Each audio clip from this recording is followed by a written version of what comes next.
All right, we are live with Benjamin Knight Fuchs Hey, in the Liam. house. Good to see you, buddy.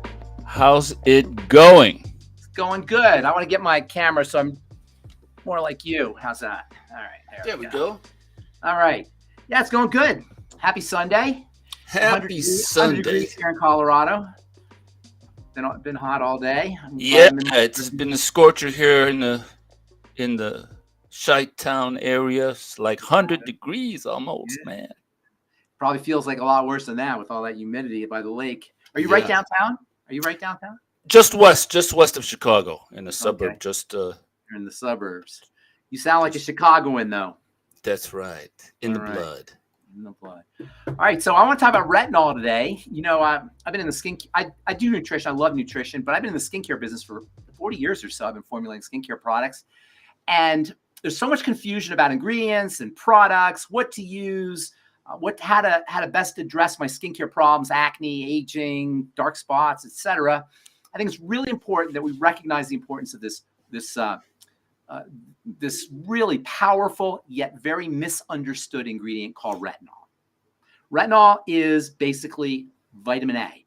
I think it's really fascinating how vitamin A, topical vitamin A, has such powerful effects as a skincare ingredient. There's no other vitamin, with the exception of vitamin C, which is doesn't have anywhere near the potency of retinol, that is both a nutritional substance that you can eat to improve your body's biochemistry from a nutritional standpoint, and that you can apply on your skin as well to get the really magical skin benefits that you get with retinol. Now, retinol has been around for a long time, but only in the last maybe 10 or 15 years have we really gotten to understand the importance of. You might want to pop up that first article there, Mr. Liam.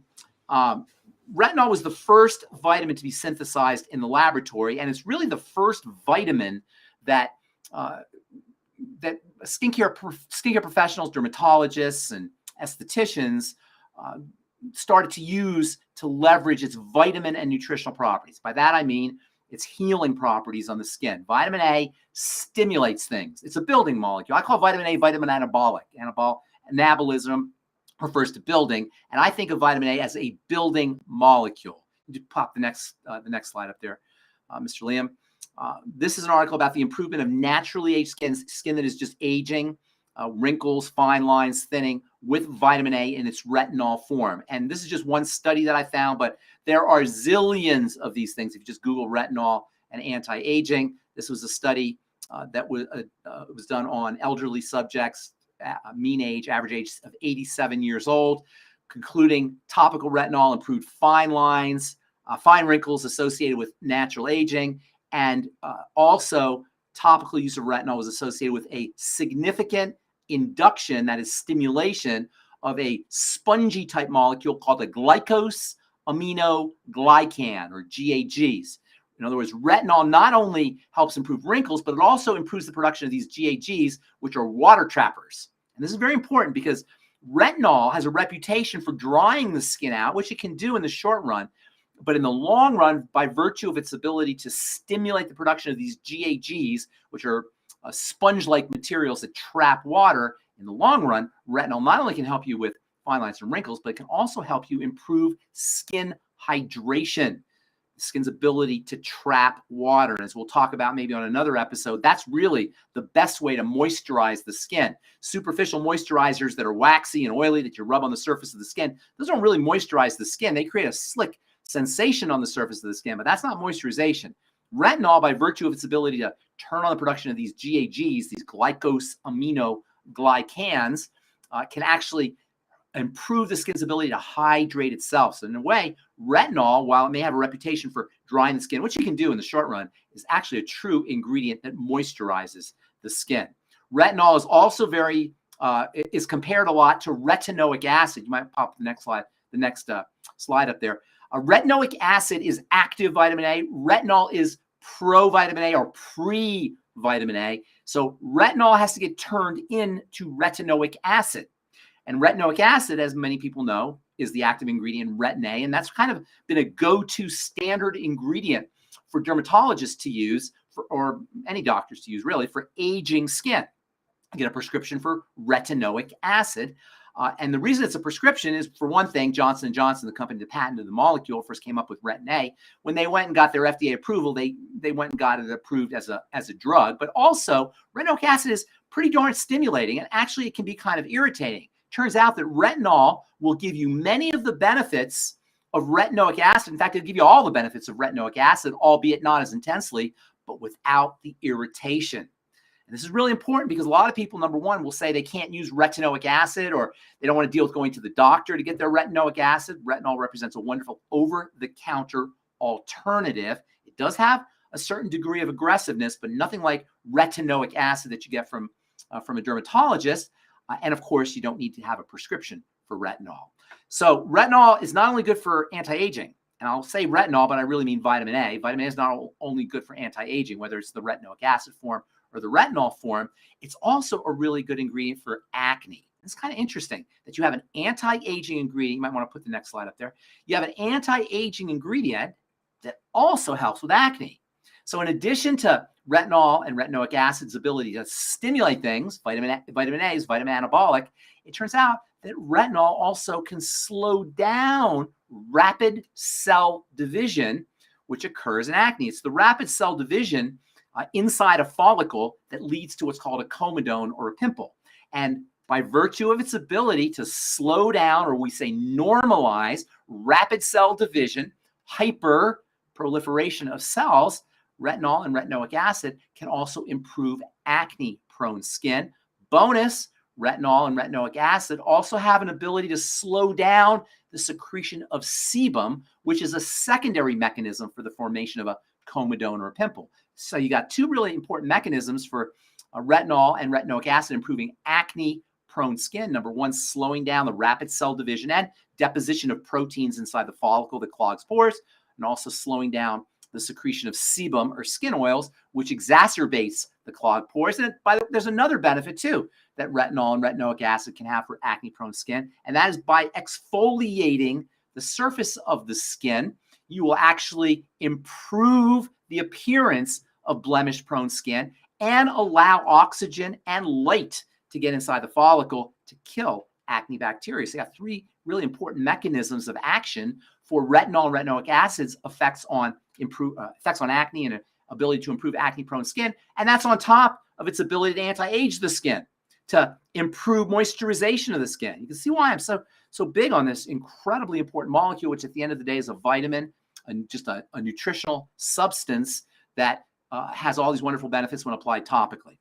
And then, of course, as many people know, melasma, hyperpigmentation, very troubling. One of the most troubling skin conditions that can affect folks, older folks. Melasma, hyperpigmentation typically doesn't affect younger folks, but after the age of 30 or 40 or 50s, when hormones start to change, particularly female hormone estrogen, as well as stress hormone, cortisol and insulin and thyroid hormone, all of these are involved in hyperpigmentation or melasma. It turns out that this wonderfully multifunctional ingredient, which is a vitamin, is not only great for acne and older skin, aging skin, thinning skin, dry skin, it's also a wonderful way to topically lighten the skin if you're dealing with hyperpigmentation or melasma. Now, there are other ingredients you can use to lighten the skin, most notably hydroquinone, there's tranexamic acid, and there's kojic acid. There's a whole bunch of skin lightening ingredients. But when you use retinol to lighten your skin, you get the anti-aging benefits. You get the improvements in fine lines. You get the stimulation of the production of the glycosaminoglycans,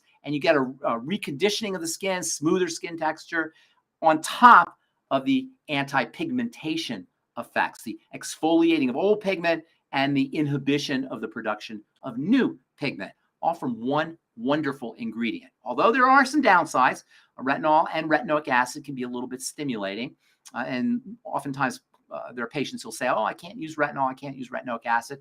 Yes, you can if you use it strategically. You always want to start off with a low concentration, work yourself up. You always want to give yourself days off. And there's also some nutritional supplements that you can use, like essential fatty acids, for example, omega-3 and omega-6 fatty acids, LA and ALA, they call them, linoleic acid and alpha linolenic acid, which are omega-6s and omega-3s. Omega-6s are found in lots of different grains. Omega-3s are found primarily in seeds like flax seeds and chia seeds and hemp seeds. Of course, fish has omega-3s in them. They're not essential fatty acids. Those are great strategies that you can use to help reduce the irritation, strengthen the skin, improve the health of the skin. So you can use retinol. Vitamin B3 or niacin can strengthen the skin barrier. And I always, when I'm formulating topical retinol products, I always mix it with vitamin C, which has an anti-irritating effect and allows my patients to use stronger or higher doses of retinol and retinoic acid, and they'll get the benefits of the vitamin C. It has to be fat-soluble vitamin C. Water-soluble vitamin C is drying to the skin. It can actually make the irritation from retinol a little bit worse. So you want fat-soluble vitamin C with your retinol. Make sure you're giving yourself essential fatty acids and using vitamin B3 niacin. Also, phospholipids, particularly lecithin, which is the most famous phospholipid, which are found in grains and eggs, organ meats. These phospholipids can also have a nice calming effect that will allow you to use a stronger dose of retinol without getting the irritation. So I think we got some questions, Mr. Liam. You are correct. We have some questions, and I've got a question from Diana Lee from YouTube. Let's see what Diana Lee, are you kidding me? Diana Lee? She says, "You're a brother from another mother." Are you serious? Diana Lee's on? Diana Lee is one of the most beautiful, spectacular, artistic, creative, talented women I've ever met in my life. Shout out to Diana Lee. Shout out to Diana Lee. So this is your chance, people, on YouTube, Facebook, and LinkedIn to ask Ben anything you like. Okay, so let's see. We have another question from Alexandra. What are the most common misconceptions about retinol? Good question. The single most common misconception about retinol is that it will thin the skin. I hear this all the time from folks. I hear it actually from skincare professionals who should know better. So they say, oh, you shouldn't use retinol, it thins the skin. Well, here's the deal. Yes, retinol will thin the stratum corneum. That's the surface of the skin. The skin is made up of three main layers. The stratum corneum is the top. We call that the barrier. And then the middle part is the epidermis. Some people will tell you the stratum corneum is part of the epidermis. So I consider them to be distinct because the stratum corneum really has some unique properties. So you have the stratum corneum, the epidermis, and then you have the bulk of the skin, 90% of the skin, which is the dermis. Retinol and retinoic acid will thin out the stratum corneum. That's true. However, this is really important. The body's response to thinning is thickening. So while you'll get an initial thinning of the stratum corneum, in the long run, you'll get a stronger barrier, as well as a thickening of the epidermis and the dermis. So not to worry about the thinning any more than you would worry about tearing up your muscles when you go to the gym. You know, if you looked at your muscles, your biceps after you lifted weights, after you did curls, you go, oh my God, look what's happening to my biceps. I'm never going to lift weights again. Of course, that would be silly because the next day your biceps get bigger. And this is the way the muscles work. This phenomena of living systems getting stronger when they're stressed is referred to as hormesis, Hormesis. And leveraging hormesis is a really important anti-aging strategy. You know, we have a problem in our culture of too much comfort. We're too comfortable. When we think we want to be comfortable, but when we're comfortable sitting on our butts and eating comfort foods, we don't get healthier, we get fatter, we get more sluggish. When we exercise, which is uncomfortable, we get stronger. We reverse the aging process. So you want to leverage hormesis in terms of exercise, in terms of doing crossword puzzles and learning new languages, and in terms of using exfoliation strategies on the skin, as well as ingredients and products that contain ingredients like retinol and products that contain retinol. By the way, they call this idea where systems get stronger when they're stressed anti-fragility. Have you ever heard this term, anti-fragile? Never heard. It's a really interesting term. Yeah, a guy, I forgot the guy's name, wrote a book about it called Anti-Fragile. And Nassim Taleb, I think it was the guy who wrote the book, Anti-Fragile. And he talks about in the book how there's three different systems. You have fragile systems, which break when they're stressed. You have non-fragile systems, which don't break when they're stressed. So porcelain, for example, that's fragile. Iron or steel, that's non-fragile. But what he talked about is anti-fragile systems. They don't break when they're stressed. They get stronger when they're stressed. And biological systems are the classic examples of anti-fragile systems. For example, you have a plant. You want to make the leaves nice and bushy. What do? You cut them back. You prune your plants and the leaves come back nice and bushy. You put stress on the plants, you get better leaves. Anti-fragility. You go to the gym. You lift weights. You tear up your muscles. You put stress on your muscles. You drop the pH. You put all kinds of stressors inside, biochemical stressors inside the tissue that's worked. Next day or next week or soon enough, your muscles get stronger. Another example of anti-fragility. Likewise with the skin. You put stressors on the skin, whether it's acids, which lower the pH, or exfoliating agents that are acidic, like alpha hydroxy acids or salicylic acid, or retinol on the skin. You thin the skin, you shake up the stratum corneum, you exfoliate and loosen the dead cells. What happens the next day? Thicker skin, less fine lines and wrinkles, more collagen, more glycosaminoglycans, a stronger barrier, thicker epidermis, everything you want in an anti-aging product you get by stressing the skin on the surface. So this idea that retinol will thin the skin, yeah, it's true, but that's not a problem. That's a good thing, because with the body or with the skin, you have an anti-fragile system that grows and develops and becomes more functional and more effective when it's stressed. Okay. We've got a nice direct question here from Mark. Mark asks, will retinol help me with my zits? Absolutely. Retinol is one of the greatest anti-acne ingredients you could ever use on your skin. Number one, as I talked about earlier, it stabilizes the growth or the proliferation, I should say, of skin cells. Real quick, your skin, if you looked at your skin under a microscope, you see a bunch of holes. Those holes are called pores, right? A pore is like the top or the opening of a rabbit hole. And the rabbit hole that the pore leads into is called a follicle.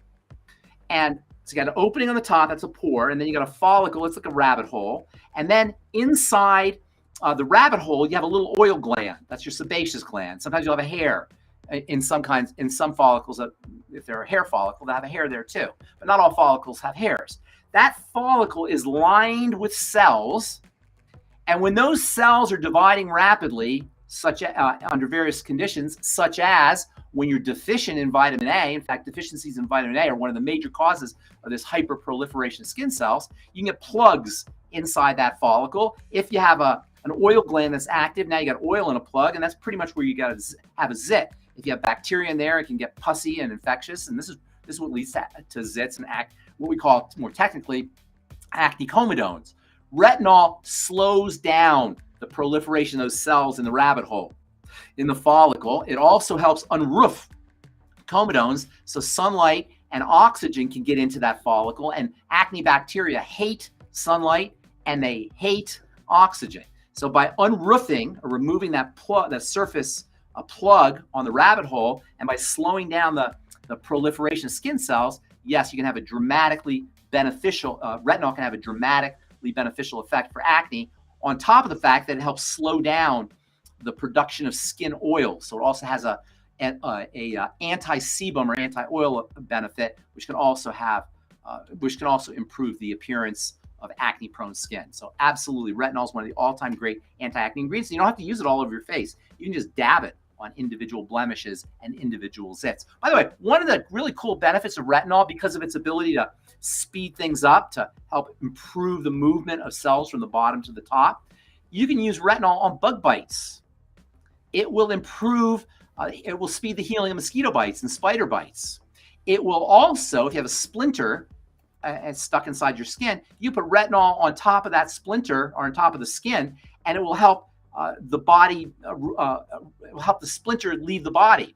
It will kind of push the splinter up as it's increasing or improving what we call transit of skin cells from the bottom to the top. Skin cells are rising from the bottom to the top all the time. With retinol, they're going to rise even faster. And if you have a splinter or a bug bite, it'll improve the excretion of that splinter or venom from your mosquito bite or your spider bite as it's pulling things up from the bottom to the top. Fantastic information, Ben. Bug bites. Yes, this is the season of bug bites. Yes, yeah. So get my Truth Retinol Roller. And by the way, all the retinol products that if you go to truthtreatments.com, you'll find a whole bunch of different retinol products for acne, for dark spots, for anti-aging, for thickening the skin. We've got retinol gels and retinol serums and retinol rollers. I absolutely love retinol. As I said, every time I formulate with retinol, I always include fat-soluble vitamin C to help soften the blow. And a lot of folks who can't ordinarily use retinol can use our retinol, our Truth Treatments retinols, because they all have vitamin C, which kind of mitigate that or soften the blow, as I like to say, mitigate the aggressiveness or the irritation that retinol can sometimes have. Outstanding. So everybody on YouTube, LinkedIn, Facebook, don't be shy. This is your chance to ask Ben what the subject is. Retinol. He's ready to answer anything that you. We have another question, Ben. This is Isabel. I want to use retinol, but it's too strong for me, just like you were talking about in the early part of the transmission. Well, first of all, what can Isabel? You should try our Truth Treatments retinol, because we always add vitamin C, fat-soluble vitamin C, to our retinol, which means a lot of folks who think they can't use retinol can use our Truth Treatments retinols.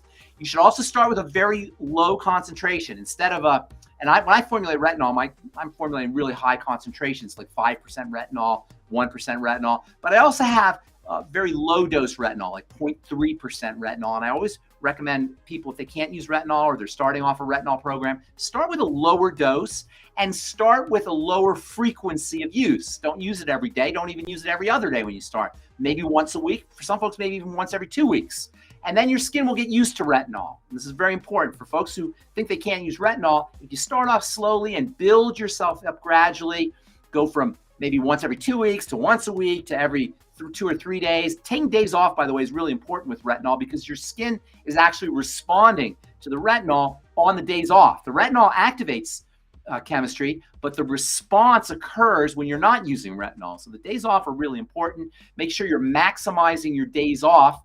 If you're starting off a retinol program, start with a smaller concentration and then work yourself up gradually, and make sure you're supplementing with essential fatty acids, vitamin B3, which is niacin, and you might want to also throw in some phospholipids. All of these have a barrier strengthening effect, which can make it easier for you to tolerate retinol for folks who have more sensitive skin types. And by the way, sensitive skin, and we can talk about this on another episode because I don't want to digress too much, sensitive skin should always be backtracked to intestinal health. There are all kinds of molecules that are secreted into the intestine or into the blood through a leaky gut, as they say, or a leaky intestinal lining, leaky intestinal wall. And these toxins that get into the bloodstream are really the cause of sensitive skin. Some of these toxins are things like histamine, which is associated with allergic reactions. We all know about antihistamines. They're actually bacterial particles, pieces of bacteria called LPSs, or lipopolysaccharides, that can get into the bloodstream. Those are also associated with sensitive skin. There are food particles and immune particles that are get into the bloodstream through a leaky gut. So you always want to backtrack sensitive skin to intestinal health. And if you find that you can't use retinol, in addition to trying our Truth Treatments retinol with vitamin C and supplementing with EFAs, essential fatty acids, and vitamin B3, niacin, and phospholipids, make sure you're taking care of your intestinal and digestive health.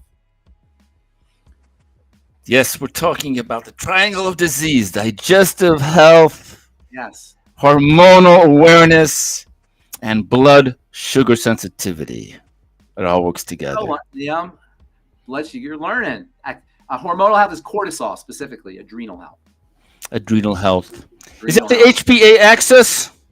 Very good. The HPA axis. Wow, my goodness. It's not exactly the HPA axis because the thyroid is involved there too. The HPA axis is the relationship between the hypothalamus, the pituitary, and adrenal. Right, HPA. So that's the connection between the adrenal glands and the brain. But in between, and there is a very important relationship, you're right. But what I'm talking about is the relationship between the adrenals and the thyroid. In fact, that might be a good topic for us to cover. I know we talked about the triangle of disease, but we didn't really talk about each one specifically. And the adrenal thyroid complex is very interesting because there's a lot of folks who are dealing with hypothyroidism, and they don't realize that a lot of that is being caused by stress, by a lot of cortisol, by adrenal activity. And working on adrenal health is really one of the most important strategies anybody who's got Hashimoto's disease or hypothyroidism can ever do. And of course, the digestive system is also very important for thyroid health. And I always recommend my Hashimoto's patients take care of their digestive health. But calming the body down is also very important if you're one of the millions, many millions of Americans. Probably, I'd say there's probably 100 million Americans or close to that many people who have hypothyroidism diagnosed and undiagnosed. Yes, indeed. So what is the website we need to go to for these topical treatments? Truthtreatments.com. Truthtreatments.com. I call my company The Truth because I hate BS, and that's exactly what Truth Treatments are. They're no BS. Took out the water, took out the fillers, took out the waxes, took out the preservatives. It's just 100% active and functional ingredients. Truthtreatments.com. And I'm looking forward for a deep dive into the website one of these broadcasts. It's going to be great. All right, so we'd like to thank everybody from YouTube, Facebook, LinkedIn. Thank you so much for the questions. This was great. And we're almost at a half an hour, 26 minutes. All right, time to wind down. We'll see everybody next Sunday. We'll see everybody next Sunday. Have your questions ready. And if you think of a question, go ahead, put it in the comments of your platform, and we will address them on the next show. All right, everybody. Thank you so much for watching. We'll see you next time.